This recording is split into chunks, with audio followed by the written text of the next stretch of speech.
Madam ನಾನು ನೋಡ್ದೆ ಯಾವಾಗ್ಲೂ ನೀವು ಬಿಸಿನೇ ಇರ್ತೀರಾ, ಯಾವಾಗ್ಲೂ ಫ್ರೀ ಅಂತಾನೆ ಇದಲ್ಲ, ಯಾವ್ದೋ ಒಂದು ಏನೋ ಒಂದು ಘಟನೆ ಆಗಿರುತ್ತೆ, ಯಾವ್ದೋ ಒಂದು ಹೋರಾಟ ಅಥವಾ ಪ್ರತಿಭಟನೆಯಲ್ಲಿ ಯಾವಾಗ್ಲೂ ಭಾಗಿಯಾಗಿರ್ತೀರಾ.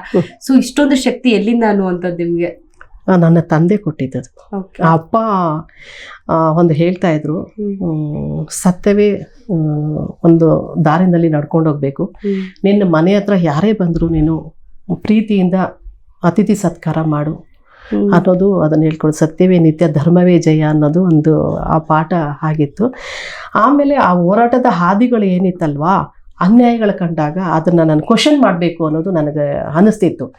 ನಾನು ಕ್ವಶನ್ ಮಾಡ್ತಿದ್ದೆ. ಎಷ್ಟೋ ರೀತಿಯಲ್ಲಿ ನಾನು ಯಾವುದೇ ಒಂದು ಘಟನೆದು ಮ್ಯಾಟ್ರ್ ತೊಗೊಂಡಾಗ ನಾನು ಅದನ್ನು ಹೆಂಡ್ ಮಾಡೋ ತನಕ ಬಿಡಲ್ಲ. ನಾನು ಅದನ್ನು ಯಾವುದೇ ಒಂದು ನನ್ನ ಹತ್ರ ಫೈಲ್ ಬಂದಿದೆ ಅಂದರೆ ಅದಕ್ಕೆ ದಾರಿ ಹುಡುಕುವಂಥ ಶಕ್ತಿ ದೇವರು ಭಗವಂತ ಕೊಟ್ಟಿದ್ದಾರೆ ನನಗೆ, ವಿದ್ಯೆ ಬುದ್ಧಿ ಕೊಟ್ಟಿದ್ದಾರೆ. ಅಪ್ಪ ನನಗೆ ಆಗಿನ ಕಾಲದಲ್ಲೇ ಸೈಕಲಲ್ಲಿ ಕರ್ಕೊಂಡೋಗಿ ಬಿಡ್ತಾಯಿದ್ರು ಬಸ್ ಸ್ಟಾಪ್ ತನಕ. ನಾನು PUC ಓದಿದ್ದು ಹೊಸಕೋಟೆ PU ಕಾಲೇಜಲ್ಲಿ ಓದಿದೆ, ಡಿಗ್ರಿ ನನ್ನ ಮಹಾರಾಣಿ ಸೈನ್ಸ್ ಕಾಲೇಜಲ್ಲಿ ಓದಿದ್ದು. ಸೊ ತದನಂತರದಲ್ಲಿ ಮತ್ತೆ ನಾನು ನನ್ನದೇ ಆಗಿರ್ತಕ್ಕಂಥ ಒಂದು ಇದನ್ನು ಕಟ್ಕೊಳ್ಳೋದಕ್ಕೆ ಒಂದು diploma course, tailoring diploma course ಮಾಡಿಕೊಂಡೆ, ಮತ್ತು ಟ್ಯಾಲಿ ಮತ್ತು ಪ್ರೋಗ್ರಾಮರ್ ಮಾಡ್ಕೊಂಡಿದ್ದೀನಿ.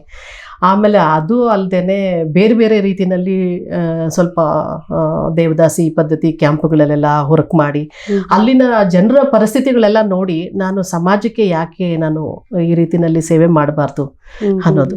ಒಂದು ಪಕ್ಷ ನಾನು ಒಂದು ಅಧಿಕಾರಿ ಆಗಿದ್ರೆ ಒಂದು ಡಿಪಾರ್ಟ್ಮೆಂಟ್ಗೆ ಸೀಮಿತ ಆಗ್ಬಿಡ್ತಿತ್ತೇನೋ ಅಂತ ಅನ್ಸುತ್ತೆ. ಈಗ ನಾನು ಮಾಡ್ತಿರೋದು ಬಹಳ ಖುಷಿ ಇದೆ.